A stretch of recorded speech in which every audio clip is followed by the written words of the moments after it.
आम्ही बनवतोय उडदाचे पापड। त्याच्यासाठी 1 किलो उडदाची डाळ घेतली आणि ती ओल्या फडक्याने पुसून घ्यायची, म्हणजे वरती जी पावडर असते ना ती निघून जाते, आणि स्वच्छ करून गिरणीतनं ती दळून आणायची। आम्ही चक्कीतून पीठ दळून आणले आता, आणि आता ती भिजवायची तयारी चालली। 1 किलो पीठ आहे, त्याच्यामध्ये आता आपण काळी मिरी, जिरं, पापडखार आणि मीठ हे सगळं टाकून ते पीठ आपण भिजून ठेवणार आहोत। गरम कोमट पाण्यामध्ये भिजवणार आहोत। आता काळी मिरी जाडसर चेचून घ्यायची। आता काळी मिरी वाटून घेतले जाडसर, ते आता पिठामध्ये टाकणार आहोत। आणि आता जिरं वाटणार आहोत आपण। जास्त बारीक नाही करणार, हे भरभरीत जसं लिज्जतच्या पापडात दिसतं तसं दिसेल वरण आहे ना। हो, जिरं पण वाटून घेतलेलं आहे, आता ते पण त्या पिठामध्ये टाकून घ्यायचंय।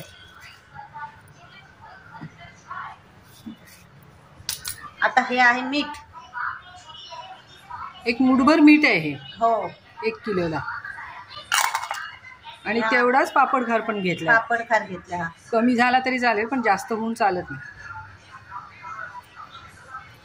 पापडखार जास्त झाला तर काळे पडतात ना पापड। पीठ भिजून झाल्याच्या नंतर 1 तास तरी तो तसंच भिजून ठेवायचा, त्याच्यानंतर ते पापड लाटून घ्यायचे आपण। चेचायला 1 माणूस लागणार आहे। हो, पीठ चेचायला लागतं ना।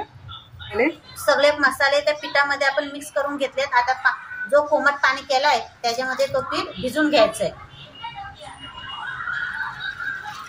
थोडं थोडं पाणी टाकून एकदम घट्ट भिजवायचं पीठ, आणि मग चेचता हवंय ना। चेचून चेचून त्याला नरम करायचंय। पीठ एकदम घट्ट भिजून घ्यायचं, त्याच्यात बोट पण रुतला नाही पाहिजे, एवढं घट्ट भिजवायचं, आणि मग ते चेचून चेचून त्याला नरम पण आणायचंय।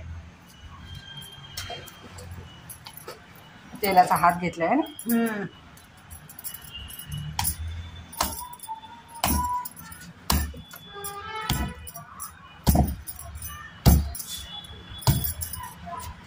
जोर काढायचं काम आहे हे। पीठ जेवढं आपण चेचू ना, आणि त्याला जेवढं नरम करू तेवढे पापड चांगले होतात।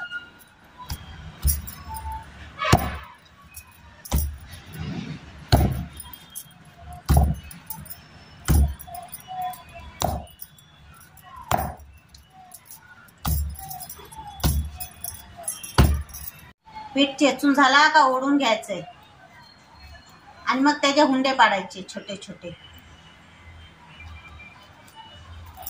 चेचून पूर्ण झालं की असं ओढायचं, मग पापड एकदम खुसखुशीत होतात। आई पण करते।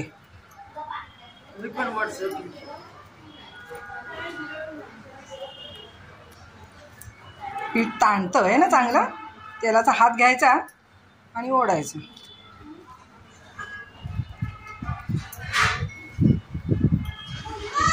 एक किलोचे 4 गोळे झालेत बारीक बारीक। 150 अंदाजे पापड होतो 1 किलो मध्ये, है ना।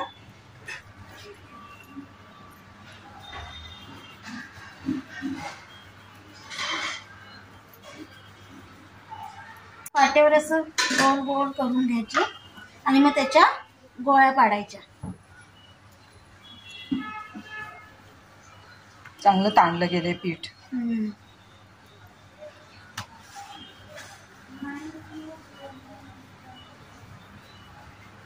चांगलं ओढून ओढून त्याला एकदम नरम करून घेतलं का गोळ्या पण चांगल्या पडतात, आहे ना।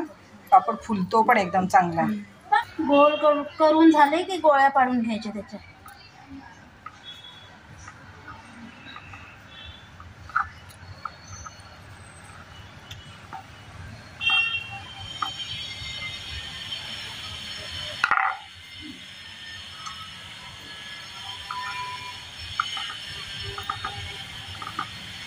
एकदम पण बारीक नको करू। 1 किलोत किती पापड होतात अंदाजे? 150 होतात। बारीक बारीक केले तर 150 होतात।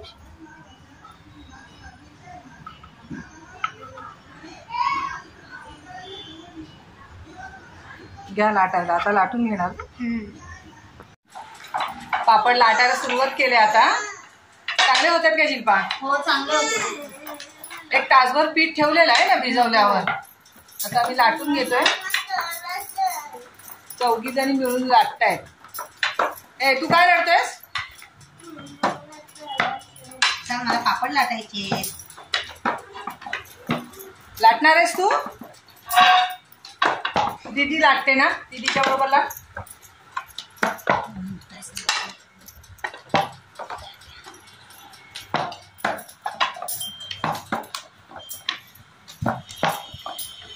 मोजा हा काय शेवट, म्हणजे कळेल किती होत आहेत ते. पापड सुकून झाल्यावर मोजायचे किती झाले. 100च्या पेक्षा जास्त होतात.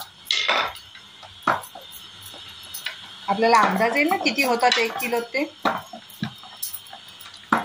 कोण घालते वाळत? मी घालते. वाळत घालायचं काम आईच आहे. पापडांना अजून 1 दिवस पूर्ण ऊन द्यायला लागेल. फक्त कडक उन्हामध्ये टाकण्याच्या आधी ना पूर्ण पापड गोळा करायचे आणि त्याच्यावर काहीतरी कापड वगैरे असं ठेवायचं, म्हणजे पापड वाकडे होत नाहीत. एकदा का पूर्ण कडक वाळले की नंतर काही ते वाकडे होणार नाहीत. व्हिडिओ जर आमचे बघत असाल पण अजूनही जर सबस्क्राईब केलं नसेल तर नक्की करा आणि लाईक करा व्हिडिओ आवडत असतील तर. चादर पूर्ण नाही भरली, अर्धवटच राहिले. हे पापड आमचे सुकून पूर्ण तयार झाले. आता आम्ही तळून बघतोय कसले झालेत ते.